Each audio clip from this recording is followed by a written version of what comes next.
Hey guys, welcome back to another episode of DIY filmmaking. In the last episode, I talked about both how and why you should use Facebook in order to network with other independent filmmakers and actors. Well, today I want to give you some tips on some of the most efficient ways that you can schedule your shoot once you have your team together.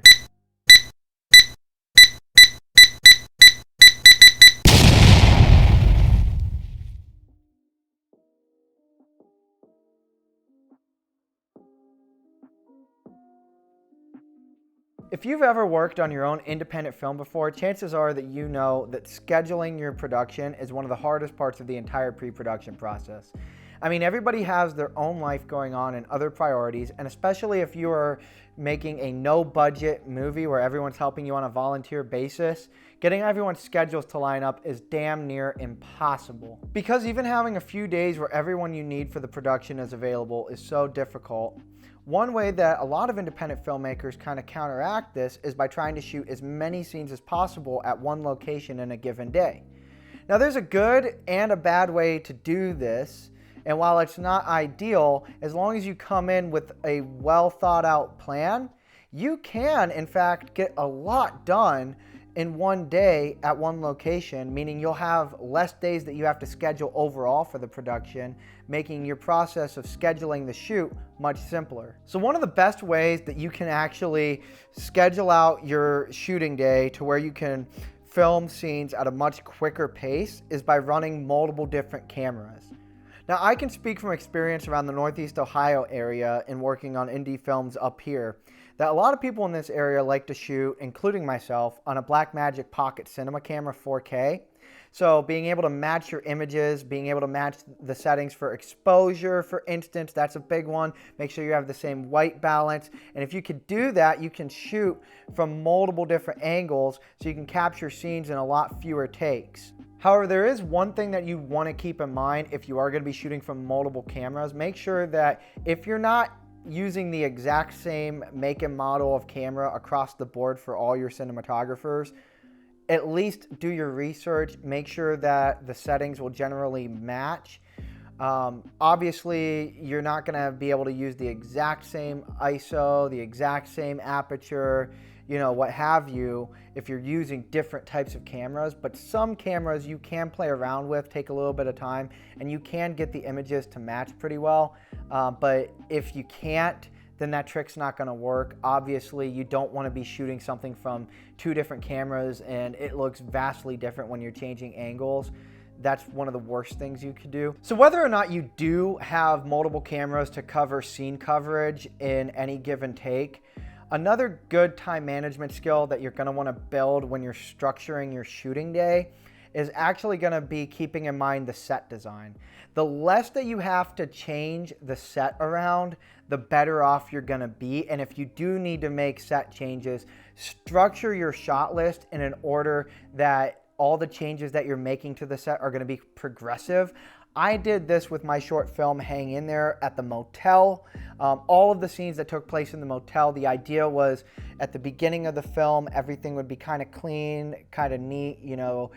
Claire hasn't been living there as long, but as the film progresses, we see her mental state deteriorating, and in turn, her area, her space of living is getting a lot messier and dirtier. And I structured that entire shooting day around progressively making the set dirtier and dirtier.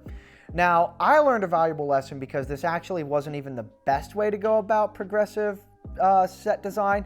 In reality, I would have had a much better time and things would have been less rushed at the end had I have structured it backwards and started with the set messier and progressively cleaned it as we went on. Then at the end, you wouldn't have had to do as much, tear down, cleanup work when you're wrapped for the day. So that's just something else to keep in mind. Really think through what would be the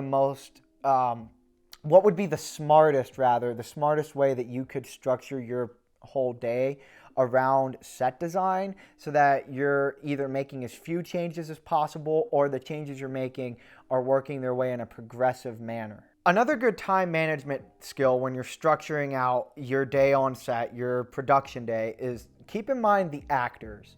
The last thing that you want to do is set a call time for your actors, and then you don't need them for like 4 more hours and they're just kind of standing around doing nothing. That's going to hurt morale a lot. Nobody likes to just stand around on a film set they're not being paid for and doing absolutely nothing. So there's a couple ways you can think about this. First off, what you could do, and what I would recommend, is the scenes that you would need more actors in, shoot those ones first. That way you're able to wrap some of your actors early. The other option is backwards, which would be set later call times for the actors you wouldn't need for those larger scenes, and just shoot the scenes with the limited actors. Like, let's say you have 4 actors you're going to need for that whole day, and 2 of them are only going to be in like 2 scenes, and you have like, you're shooting 3 different sequences where you just need the other 2 actors. We'll shoot those ones first and have those other guys come in later, then shoot the stuff with them in it. Okay, I have one more special tip that everybody that is making their own indie film, you need to take this advice, okay? I have been on really great sets and I've been on some not so great sets, and one of the biggest differences is this: lunch. Feed your cast and crew. When you're creating your shooting schedule for the day and you're planning your shot list of, okay, I need this shot first, that shot first, and you're looking at how long is it going to take, make sure that you block out around 12, 1 o'clock area, or if you're doing like a nighttime shoot, it'd rather be a dinner. Either way, you're blocking out a meal, okay? Especially, once again, I've been reiterating this, if people are helping you for free, the least you can do for them is feed them, right? And that's going to be something that takes time. So if you block out the entire day and you have your entire shooting schedule, your shot list is done, you know what you got to do, shot 1, shot 2, shot 3, etc., working your way down that list, and you think it's going to, take, say, 6 hours to get through your entire shoot for the day, but you didn't assign in for lunch, think again. It should really be taking about 7 hours, because you should be blocking out about an hour for lunch. But with that, that's really about all the tips I have for you all today.